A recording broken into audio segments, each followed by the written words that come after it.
Bonjour à tous et à toutes, je suis Sylvain Begon, candidat aux élections départementales sur le canton d'Andrézieux-Bouthéon et je vous propose de retranscrire l'interview que j'ai donnée dans le Stéphanois à la casquette. Comment est né ton engagement politique, mais surtout, c'est quoi être de gauche en 2015? Mon engagement est né en 2012, lors des élections présidentielles. Avant, j'avais suivi de loin quelques élections, car j'en avais entendu parler. J'étais plutôt socialiste. J'aimais beaucoup d'ailleurs Ségolène Royal. Je me disais que c'était une femme courageuse, audacieuse, avec de bonnes propositions pour le pays.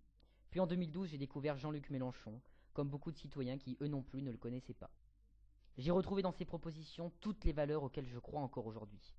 J'ai aussi trouvé quelqu'un qui savait capter l'opinion, débattre, convaincre, et surtout j'ai tout de suite su que Jean-Luc Mélenchon était quelqu'un de parole, un passionné, un homme vrai.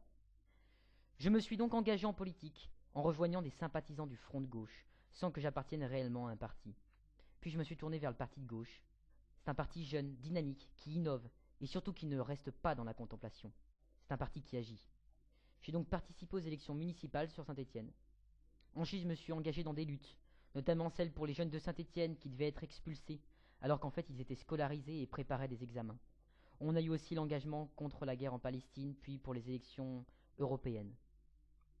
Tout cela a contribué à me former, mais c'est avant tout une idée principale qui a fait naître mon engagement véritable en politique, la sixième République.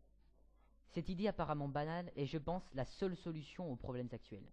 On propose ainsi de redonner la parole au peuple pour légitimer les prises de décision et lutter vraiment contre l'abstention, un de nos fléaux démocratiques. En plus, cette sixième République permettra aussi de mettre en place une transition écologique et sociale que la jeunesse, en priorité, mais aussi d'autres citoyens, attendent avec impatience. Imaginez, dans 35 ans, il n'y aura plus de gaz, plus de poissons, dans 50 ans, plus de pétrole, et donc plus de plastique au passage. Il faut changer tout cela, renouveler la République et changer de système. C'est tout ça mon engagement. Ensuite, vous me demandez ce que c'est être de gauche en 2015. J'apprécie beaucoup cette question car finalement, c'est cette question qui va différencier le front de gauche du Parti socialiste. Être de gauche d'abord, c'est croire en la République. Je pense que c'est là l'essentiel. Nous sommes avant tout des républicains. Nous croyons en la République, en ses valeurs. C'est finalement toutes ces idées de partage, d'égalité, de fraternité, de solidarité, de liberté, mais aussi de laïcité, qui s'affirment à travers le mot République. Ensuite, être de gauche, c'est croire au peuple. Le PS et ses dirigeants, M. Hollande avec son copain Valls, ont oublié ce que c'est le peuple. Le peuple, c'est une masse de citoyens ayant leur propre conscience, mais qui se retrouvent dans des valeurs communes autour d'un projet commun. L'extrême droite, elle, pense résoudre tous les problèmes en fracturant le peuple, pour mieux unifier le peuple français de souche. C'est une fausse bonne idée, car ce n'est pas en divisant que l'on arrive à unir. La gauche socialiste, quant à elle, a oublié le peuple. Valls passe en force avec le 49-3. Hollande reste président avec 20% de popularité, alors qu'il est détesté par sa population et est donc illégitime. Nous, au Front de gauche, on croit au peuple.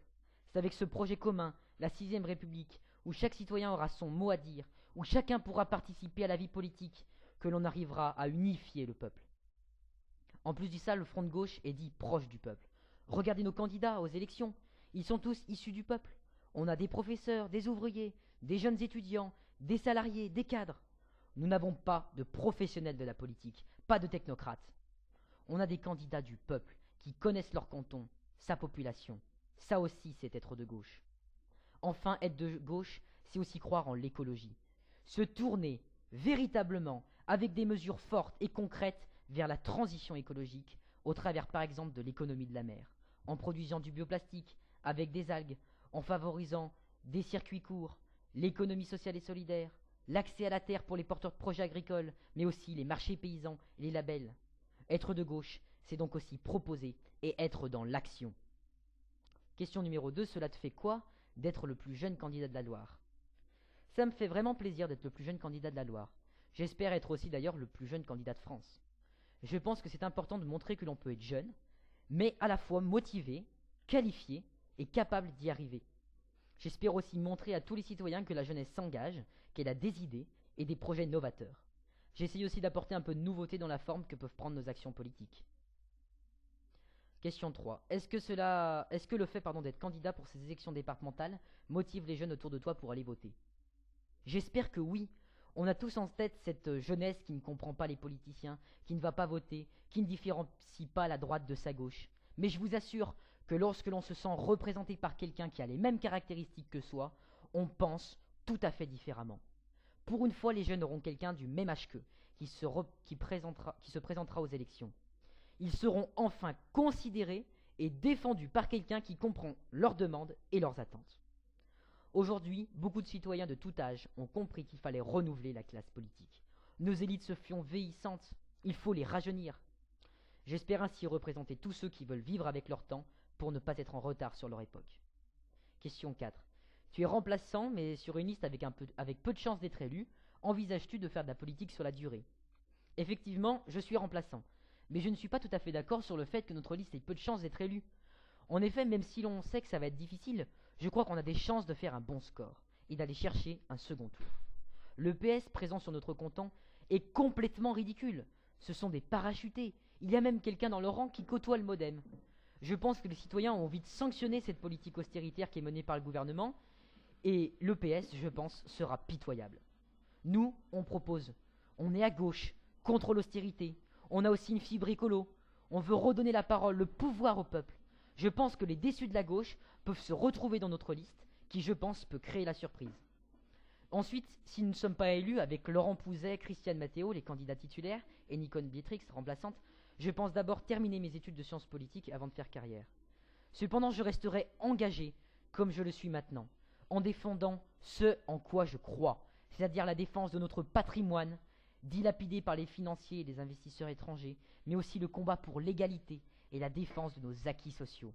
Sans oublier également la défense de notre environnement, au travers de l'écologie, de nos emplois et de nos salaires. Je terminerai par notre slogan « Oui à la solidarité, unis face à l'austérité ».